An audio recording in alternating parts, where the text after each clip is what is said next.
기관조입니다. 여러분 모두 합격! 가자! 좋아요 눌러주세요. 임신 8개월 인부의 속쓰림을 완화하는 데 도움이 되는 것은 1. 양치질하기 2. 고개 숙여 머리 감기 3. 자기 전에 야식 먹기 4. 식후 침상에 누워 휴식하기 5. 허리가 조이지 않는 옷 입기. 정답은요? 5번 허리가 조이지 않는 옷 입기입니다. 임산부의 속쓰림을 완화하는데 허리가 편한 옷을 입는다, 이게 왜 답일까요? 기초간호학 핑크책에서 모성간호 보면은요, 산장관리 파트에 이 임산부의 불편감에 대해서 나와 있는 표가 있어요. 임산부의 불편감을 완화하는 방법, 휴식을 취한다. 변비가 생기니까 물을 3000cc 정도는 마셔라. 또 요통이나 관절통이 있으니까 온찜질 또는 이완, 스트레칭, 요통에는 딱딱한 매트리스를 사용해라. 상복부에 타는 듯한 불편감, 좋은 자세를 유지하고 허리가 조이지 않는 옷을 입힌다. 이 부분이 지금 국시에 나온 거예요. 또 식사를 조금씩 자주 한다. 껌 씹기, 따뜻한 차를 마신다. 또 나비 자세를 하면은 혈액순환이 잘 돼가지고 통증이 좀 덜하다 그랬어요. 분만 2기에 관한 설명으로 옳은 것은 1. 이슬이 비치기 시작한다. 2. 자궁 경부, 소실이 시작된다. 3. 태아가 만출되는 시기이다. 4. 자궁 수축의 강도는 약해진다. 5. 자궁 수축의 지속시간이 점점 짧아진다. 정답은요? 태아 만출기, 분만이기죠. 분만 과정, 개아반회, 개구기, 태아 만출기, 태반 만출기, 회복기, 1, 2, 3, 4기가 개아반회입니다. 분만 1기, 개구기, 자궁문이 열리는 시기죠. 10cm 이하는 다 분만 1기로 보시면 돼요. 회음부를 상모하고요. 엄마는 힘은 주지 않아요. 복압은 금지합니다. 관장을 하죠. 관장하는 이유는 산도의 오염 방지, 자궁 수축을 촉진하기 위해서. 또 실내를 걷게 하는 게 좋다. 자궁 태반의 관료를 촉진하기 위해서 치기를 취하게 한다. 이런 것들이 국가고시 포인트예요. 태아 만출기, 분만 2기는요, 복압을 높인다. 엄마가 이제 힘줘야 되는 시기입니다. 그러면 태아가 만출해요. 자궁 경관이 10cm 완전 개대 이후부터를 우리가 분만 2기라고 해요. 분만 3기, 태반 만출기. 태아가 나왔기 때문에 태반을 이제 뽑아내야겠죠? 자궁 출혈 시 마사지한다, 자리를 들어 올린다, 냉찜질한다. 이 3종이 중요해요. 태반이 빠지고 나면 엄마가 출혈이 심해요. 그러면 트렌델렌버그 포지션, 트렌델렌부르크 포지션, T 포지션, 다리를 위로 들어 올려줘야 되잖아요. 그리고 냉찜질하고 자궁 출혈 시 마사지, 복부 마사지를 해주는 거예요. 분만 4기, 태아도 나오고 태반도 나왔어요. 이제 엄마가 회복해야 되는 시기죠. 회음부에 냉찜질을 해준다. 또 신생아는 건강한지 반응을 잘 살펴본다. 이것입니다. 분만 후 유방 우려를 시작되면서 체온이 약간 상승하는 때는 1. 분만 직후, 2. 분만 후 2, 3일, 3. 분만 후 7, 8일, 4. 분만 후 14, 15일, 5. 분만 후 21일, 22일. 정답은요? 분만 후 2, 3일입니다. 초유가 나오는 시기 분만 후 2, 3일이죠. 유방 우려되고 열이 약간 나는 때 분만 2, 3일 후에 나타납니다. 8세 여아가 다음과 같은 증상을 호소할 때 예상할 수 있는 질환은 발열, 두통, 식욕 부진, 귀밑샘 부위의 통증과 붓기. 귀밑샘 부위의 통증과 붓기, 이게 포인트죠. 1. 백일해, 2. 파상풍, 3. 성홍열, 4. 볼거리, 5. 수족구병. 정답 볼거리 되겠습니다. 여러분 볼거리 걸려보신 적 있으세요? 저 어렸을 때 있어요. 학교 다닐 때였는데 진짜 이 볼이 이렇게 부풀거든요. 양쪽이 무슨 혹부리 무슨 영감처럼 앉았다가 일어날 때 막 턱이 덜렁덜렁 거리면서 정말 아팠어요. 한참 고생을 했었는데 귀밑샘 부위에 통증과 붓기가 있다 그랬어요.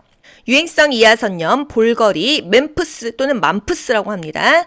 비말 감염, 직접 전파된다. 고환염, 부고환염, 난소염, 췌장염, 귀머거리가 될 수도 있다. 뭔가 생식기 쪽으로 문제될 수 있는 거, 볼거리, 같은 말로 유행성 이하선염, 이하선염, 귀 아래에 염증이 생긴다. 귀밑샘 부위에 통증과 붓기가 생긴다. 이게 바로 유행성 이하선염, 볼거리, 멤프스입니다. 노인의 영양관리 방법으로 옳은 것은 1. 칼슘 섭취 제한, 2. 염분 섭취 권장, 3. 단당류 섭취 권장, 4. 식이섬유 섭취 제한, 5. 불포화 지방산 섭취 권장. 정답은요? 5번 불포화 지방산 섭취 권장. 지방산이라고 해서 나쁜 게 아니에요. 불포화 지방산, 뭐 고등어 이런 거에 들어있죠? 요건 좋은 겁니다. 불포화 지방산은 좋은 지방산이라서 먹어줘야 된다 이거고요. 포화 지방산이 나쁜 거예요. 칼슘 섭취 권장해야겠죠? 염분 섭취는 제한해야 되잖아요. 고혈압에는 저염 저지방이죠. 단당류는 당을 확 올려줘요. 뭐 초콜릿, 밀가루, 오렌지 주스 이런 거는 한 번에 당이 쫙 올라가니까 다당류, 야채 같은 거 당이 서서히 올라가는 거, 뭐 잡곡밥 이런 거요. 식이섬유 잘 먹어줘야 변비가 없겠죠? 불포화 지방산을 섭취한다.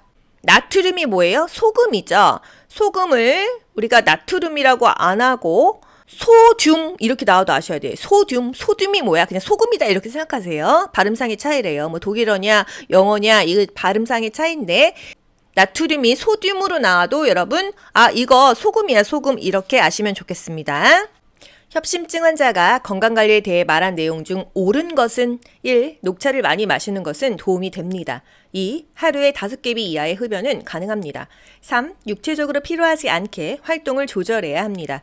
4. 기온이 영하일 때 새벽에 외출하는 것은 안전합니다. 5. 흉통이 있을 경우 니트로글리세린을 물과 함께 삼켜야 합니다. 정답은요? 3번.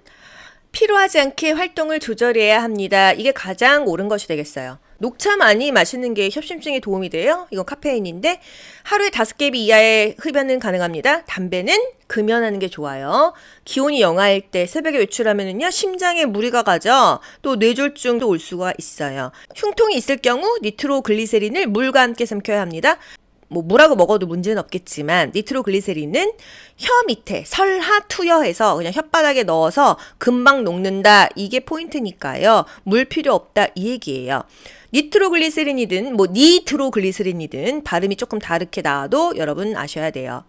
니트로글리세린 먹었어? 그러면은 협심증이 가라앉으면 오케이. 그런데 30분이 지나도 흉통이 너무 심해? 그러면 협심증이 아니라 심근경색증일 수 있어요. 빨리 응급실 가야죠.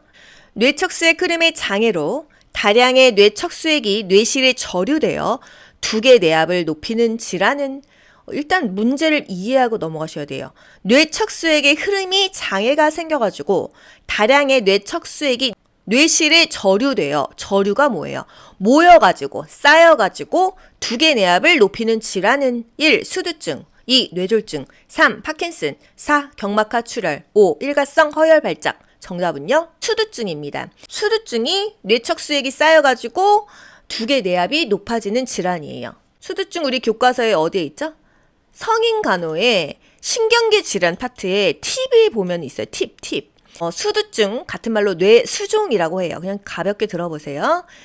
뇌척수액이 과잉 축적되니까 뇌압이 굉장히 올라가 있는 상태가 되겠죠? 2세 이하의 그 소아는요, 수두증이 생기면 머리 둘레가 비정상적으로 커집니다. 뇌척수액의 역할은요, 뇌를 충격으로부터 완충하는 쿠션 역할도 하고, 또 두개강 내의 압력을 골고루 분산하는 역할도 하고요, 영양분이나 노폐물을 운반하는 역할도 해줘요. 신경계 관련 질환 볼게요. 급성 경막 외출혈, 또 경막 하출혈, 일가성 허혈 발작은 가벼운 뇌졸중으로 혈전에 의해 혈관이 막히거나 혈관이 일시적으로 좁아져서 뇌에 혈액 공급이 안 돼서 생긴다. 열경련 환자를 위한 응급처치로 옳은 것은 1. 얼음찜질을 한다. 2. 병원으로 즉시 이송한다. 3. 찬 생리식염수로 관장을 실시한다. 4. 짠 음식과 다량의 수분을 공급한다. 5. 경련이 일어난 근육을 지압하지 않는다. 정답은요? 4번 짠 음식과 다량의 수분을 공급한다. 1번 얼음찜질도 맞죠. 또 병원으로 즉시 이송도 맞고 뭐 생리식염수 관장도 맞고 다 맞는데 이 중에서 이 경련은 왜 열경련이 일어나죠? 다량의 염분이 몸에서 소실되어서 근육이 강직되는 경련이에요. 그렇기 때문에 소금물을 먹인다, 식염수를 먹인다, 뭐 짠 음식을 먹인다 이런 것들이 다 답이 됩니다. 국가고시는요. 다른 게 틀려서가 아니라 보기 5개 중에서 가장 정답스러운 거, 정답에 근접한 것을 고르는 그런 연습을 하셔야 돼요. 열 손상 4가지가 있죠. 일사병, 열사병, 열경련, 열피로가 있습니다. 열사병, 심부체온이 40도가 넘어요. 체온 조절이 안 됩니다. 체온 조절 어디서 하죠? 시상하부에서 체온 조절을 하는데 땀이 안 나니까 열이 안 빠지죠. 그래서 죽을 수가 있다. 열경련, 짠 걸 먹이는 거예요. 염분 손실이 너무 많으니까. 출생 후 신생아가 처음으로 보는 암록색의 끈적끈적한 변은 출생 후 처음 보는 변? 보기 볼 거 있어요? 태변입니다. 혈변은 피똥이죠. 이행변은 뭐예요? 생후 4에서 14일 사이에 나오는 변이고 이행변은 무슨 색이다? 녹황색 변이에요. 태변은 출생 후 처음 보는 변이다. 무취, 암록색, 암갈색, 3일간 지속된다. 태변이에요. 신생아 목욕에 관한 설명으로 옳은 것은 1. 수유 후 실시한다. 2. 30분 이상 씻긴다. 3. 알칼리성 비누를 사용한다. 4. 제대 부위에 파우더를 뿌린다. 5. 눈은 안쪽에서 바깥쪽으로 닦는다. 정답 뭐예요? 5번 눈은 안쪽에서 바깥쪽으로 닦는다. 요거는 일단 맞아요. 수유 후에 실시하면 먹은 거 다 토해내겠죠. 30분 이상 씻긴다? 감기 걸리겠죠. 영좌침 5에서 10분, 영아목욕, 좌욕, 침상목욕, 부항 뜰 때 5에서 10분만 해라 그랬어요.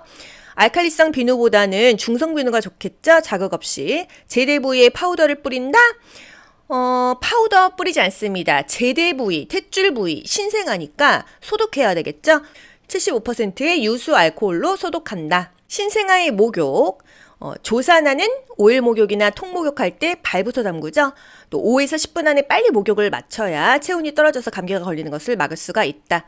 수유 전에 목욕합니다. 먹고 나서 목욕을 하든 기저귀를 갈든 하면은 먹은 걸 다 개워내기 때문이죠. 출생한 지 1, 2일 정도 됐을 때 이 태지가 있어요. 피부에 뭐가 막 붙어 있죠? 그거 무리해서 제거하지 않는다. 눈은 항상 안쪽에서 바깥쪽으로, 눈곱이 없는 눈부터 닦고 나중에 눈곱 있는 쪽으로. 청소도 깨끗한 쪽 먼저 더러운 쪽 이렇게 갔잖아요. 목욕 후 제대 부위는 75% 유수 알코올로 소독을 해준다. 신생아가 2kg 이하예요. 물 목욕하지 않습니다. 체온이 너무 급격히 떨어질 수 있어요. 체중이 2.5kg는 나가야 물 목욕이 가능하다. 영아의 이유식에 관한 설명으로 옳은 것은 이유식 문제네요. 1. 생후 2개월부터 시작한다. 2. 모유를 충분히 먹인 직후에 이유식을 먹인다. 3. 이유식은 곡물, 고기, 채소, 과일 순서로 진행한다. 4. 이유식은 젖병에 담아 구멍이 큰 젖꼭지로 먹인다. 5. 처음 먹이는 이유식 재료는 2가지 이상을 섞는다. 옳은 거 정답? 3번 곡고야과, 곡고채과 이유식 순서죠. 원래는 곡야과고였는데 고기, 단백질이 중요하다 해서 곡물 다음에 고기로 변경되었습니다. 곡물, 고기, 채소, 과일 또는 곡물, 고기, 야채, 과일. 이유식은 언제부터 시작하죠? 6개월부터 시작해요. 일단 아기들이 엄마 젖을 먹으면요. 면역력이 자체적으로 생깁니다. 동물도 마찬가지예요. 6개월까지는 엄마의 젖을 먹고 면역력이 생겨요. 이유식은 생후 6개월부터 시작해서 한 1년 정도, 12개월 정도까지 먹입니다. 모유를 충분히 먹이면은요, 아기들이 이유식 안 먹어요. 이유식을 먼저 먹이는 것입니다. 이유식은 젖병에 먹여요? 항상 숟가락으로 떠먹여야 돼요. 그래야 자립심이, 능동감이 생기니까. 처음 먹이는 이유식 재료 1가지씩 먹입니다. 또 그 음식에 알러지가 있을 수 있거든요. 새로운 음식을 추가할 때 한 일주일 간격을 두고 시도한다. 아나필락틱 쇼크가 올 수도 있잖아요. 땅콩을 갈아줬는데 애기한테 아나필락틱 쇼크 올 수도 있죠. 1가지씩 먹인다. 그걸 먹었을 때 문제가 됐으면은 빨리 조치를 취하는데 2개, 3개 먹였으면 뭐가 문제가 되는지 모르잖아요. 아나필락틱 쇼크가 말이 뭘로 바뀌었어요? 급성 중증 과민증 이렇게 나와도 아셔야 돼요. 아나필락틱은요 급하게 중증으로 오는 과민증이에요. 급성 중증 과민증 이렇게 나와도 아나필락틱이구나 이렇게 아시면 좋겠어요. 이유식의 원칙 1가지 재료로 시작한다. 인내심을 가지고 여러 번 시도한다. 억지로 먹이지 않는다. 반드시 숟가락으로 떠 먹인다. 돌 되기 전까지는 가늘하지 않는다. 곡고야과 곡고채과 이 순서 기억하세요. 새로운 음식을 추가할 때는 일정한 시간 간격을 두고 추가한다. 또는 4에서 7일 간격을 두고 시도한다. 또는 일주일 간격으로 시도한다. 다 맞는 말이에요. 노인의 수면장애와 관련된 다음 간호보조 활동 등 수정이 필요한 이유는 틀린 것을 고르시면 되겠죠? 1. 낮잠은 삼가게 한다. 2. 알코올 섭취를 제한한다. 3. 낮 동안 규칙적인 운동을 하게 한다. 4. 수면량에 따라 기상시간을 매일 변경하게 한다. 5. 공복감으로 잠이 오지 않으면 가벼운 간식을 먹게 한다. 틀린 거 뭐 있죠? 정답 4번 수면량에 따라 기상시간을 매일 변경하게 한다입니다. 수면시간, 기상시간, 또 운동하는 시간 규칙적인 게 좋다고 했어요. 낮잠은 삼가해야 밤에 잘 자겠죠? 알코올 섭취 제한하는 거 좋고요. 낮 동안 규칙적인 운동하면 저녁에 잠이 잘 옵니다.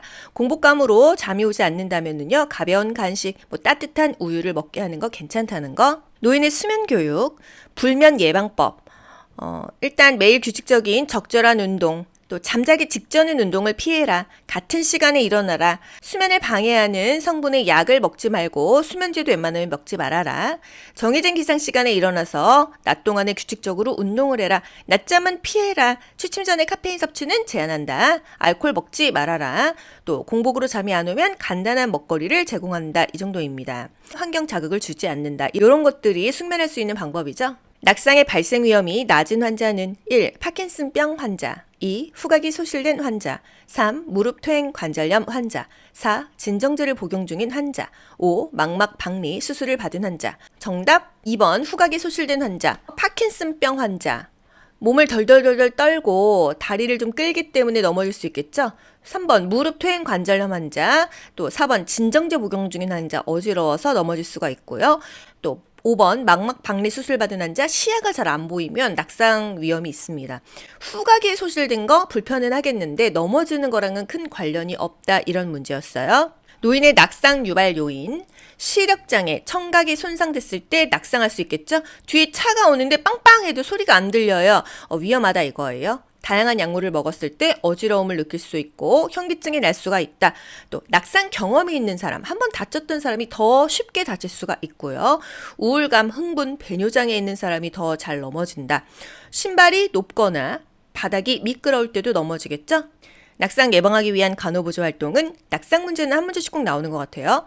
이동할 때 보행기나 지팡이를 사용하게 한다. 낙상 발생 가능성이 높은 노인은 낙상 경험이 있는 노인이다. 노인 환자에게 낙상 예방하는 방법은 침대 높이를 낮추면 떨어져도 충격이 덜하겠죠? 침상 난간을 올려줘야겠어요. 길에 쓰러져 있는 50대 남자를 발견했을 때 우선 해야 될 응급처치는 여보세요, 괜찮으세요? 반도가기 인상. 여러분 이거 기억하면서 보기 보세요. 1. 도움 요청, 2. 반응 확인, 3. 맥박 확인, 4. 호흡 확인, 5. 외부형 자동 심장 충격기 적용. 정답은요? 반도가기 인상, 반응을 확인하는 거죠? 정답 2번 반응 확인입니다. 여보세요, 괜찮으세요? 반응을 확인한 다음에 도움을 요청하는 거예요. 거기 노란 티 입으신 분 119에 신고 좀 해주세요. 청바지 입으신 분 자동 심장 충격기 좀 가져다 주세요. 이렇게 하고 가슴 압박, 그리고 기도 유지, 인공호흡하는 거죠. 마지막에 자동 심장 충격기가 오면은 부착하면 되고요. 119 올 때까지 계속해서 반복하면 되겠습니다. 반도가기 인상, 반응을 확인하고요. 도움을 요청합니다. 또 가기 인상, 가슴 압박 때 인공호흡, 이게 바로 심폐소생술이죠. 가슴 압박 때 인공호흡 중간에 기도를 유지를 하고 실행을 합니다. 인공호흡은요 10초에 2번은 숨을 불어 넣어줘야 된다. 숨 한 번 할 때마다 1초씩은 불어 넣어줘야 된다. 이런 것까지 알고 계시면 좋아요. 가슴 압박할 때는요 이렇게 체중을 실어서 손을 직각으로 같은 부위를 손꿈치로 눌러줘야 되는 거예요. 목에 걸린 음식 때문에 숨을 쉬기가 어려워 양손으로 목을 잡고 서 있는 노인을 위한 응급처치로 옳은 것은 이 목을 잡고 있다 숨이 막힌다 하임리법 딱 생각하셔야 돼요. 1. 등을 두드려 준다. 2. 가슴을 압박한다. 3. 산소를 투여한다. 4. 심호흡을 하게 한다. 5. 고개를 옆으로 돌려준다. 정답 1번 등을 두드려 준다입니다. 하임리법, 일단 등을 5번 두드려요. 그리고 복부 밀어내기 5회, 등 5번, 복부 밀어내기 5회 이렇게 교차로 하는 거예요. 등을 두드려 준다 이런 보기가 있으면 이걸 고르시면 되고요. 등을 두드려 준다가 없고 복부를 밀어내게 한다 이런 보기가 있으면 이게 답입니다. 하임리법, 우리가 이론적으로 뿐만이 아니라 현실에서도 너무 중요해요. 목을 조르는 듯한 자세를 한다, 숨이 막힌다 이거죠. 갑자기 기침을 하며 괴로운 표정을 짓는다. 큰 기침을 하게 등을 막 두들겨서 이물질을 뱉어내게 하고 안 되면 복부 밀어 올리기를 하면 좋겠습니다. 양손으로 복부 이 부분을 후상방으로 힘차게 밀어 올린다. 우리가 후상방 어디서 또 봤죠? 고막 체온기 잴 때 귀를 후상방으로 잡아당긴다. 어른은 후상방, 소아는 후하방이요. 구조자 손의 위치, 배꼽과 명치 중간에다가 이렇게 주먹을 쥐고 후상방으로 밀어 올려주는 거예요. 여러분 모두 합격. 가자. 안녕! 좋아요 눌러주세요.